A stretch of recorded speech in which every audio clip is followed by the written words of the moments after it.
सौर मंडल, अंतरिक्ष में हमारा घर। हमारा सूरज सौर मंडल के बीचों बीच है।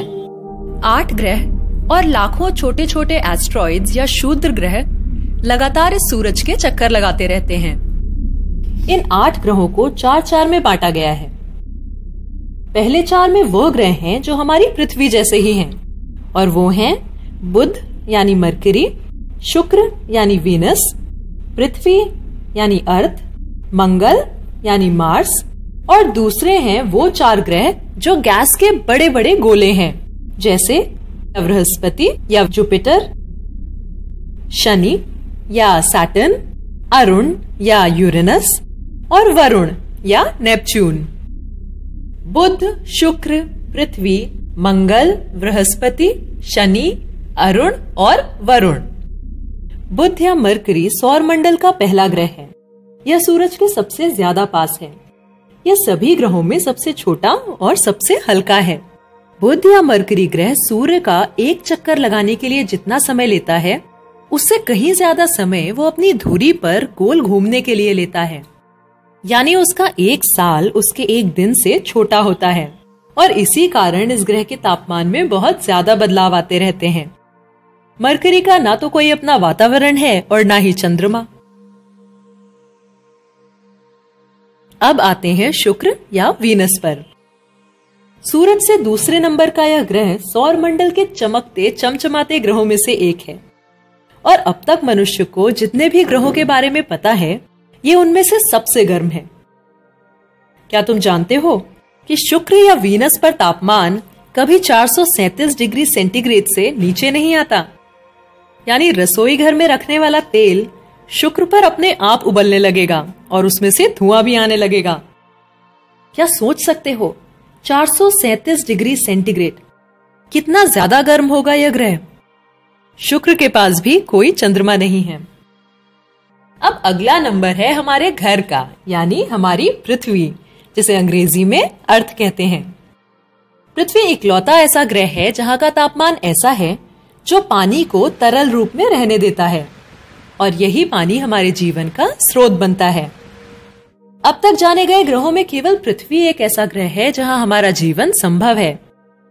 पृथ्वी के पास अपना एक चंद्रमा है जिसे हम सब ने देखा है। मंगल या मार्स सूरज से चौथे नंबर का ग्रह है और सौर मंडल का यह दूसरा सबसे छोटा ग्रह है।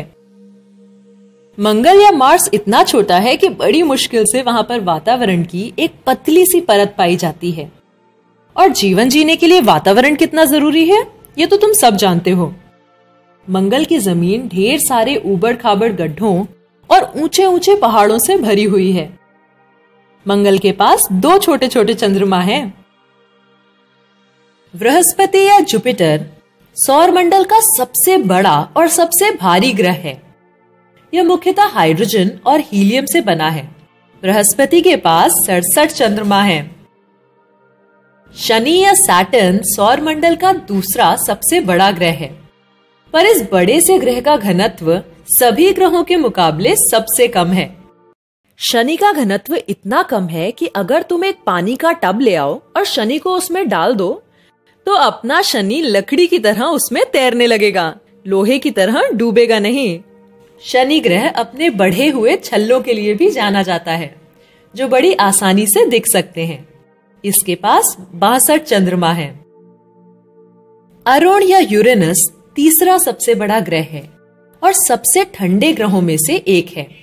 सभी गैस के बड़े गोलों में यह सबसे छोटा है, और यूरेनस की सबसे अनूठी अजूबी बात है इसकी धुरी।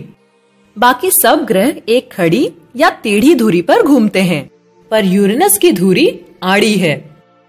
इसके पास 27 चंद्रमा हैं। वरुण या नेपच्यून सौर मंडल का सबसे अंतिम ग्रह है, और यह यूरेनस से काफी मिलता जुलता है। यह सूर्य से इतना दूर है कि नेपच्यून का 1 साल पृथ्वी के 164 सालों जितना लंबा होता है। नेपच्यून के पास 14 चंद्रमा हैं। अगर हम ग्रहों के आकारों की तुलना करते हैं तो उनके बीच का अंतर और भी साफ हो जाता है। आकार और भार के हिसाब से बृहस्पति या जुपिटर सबसे बड़ा है और बुध या मरकरी सबसे छोटा। लेकिन बृहस्पति या जुपिटर जैसे विशाल ग्रह की तुलना भी जब हम अपने सूरज से करते हैं तो सौर मंडल का यह सबसे बड़ा ग्रह भी छोटा सा लगने लगता है। हमारा सूरज ना तो ग्रह है ना सैटेलाइट, यह सौर मंडल का एक तारा है, यानी इससे ऊर्जा निकलती है, इसका अपना प्रकाश होता है, ग्रह इससे प्रकाश लेते हैं। हमारे सौर मंडल के भार का लगभग 99% भार तो सूरज का ही बना होता है। सूरज के केंद्र में लगभग 62 करोड़ टन हाइड्रोजन प्रति सेकंड हीलियम में बदलती रहती है और इससे पैदा हुई ऊर्जा पृथ्वी पर हमारी जरूरतों को सालों तक पूरा करने के लिए सक्षम है। लेकिन लगभग 50 करोड़ सालों में सूरज धीरे धीरे और भी गर्म और गर्म होता चला जाएगा और एक समय आएगा जब यह गर्मी पृथ्वी की बाहरी परत को गला देगी। तब सूरज बढ़ता चला जाएगा और या तो पृथ्वी को निगल जाएगा या कम से कम इसे लावा के एक समुद्र में बदल देगा।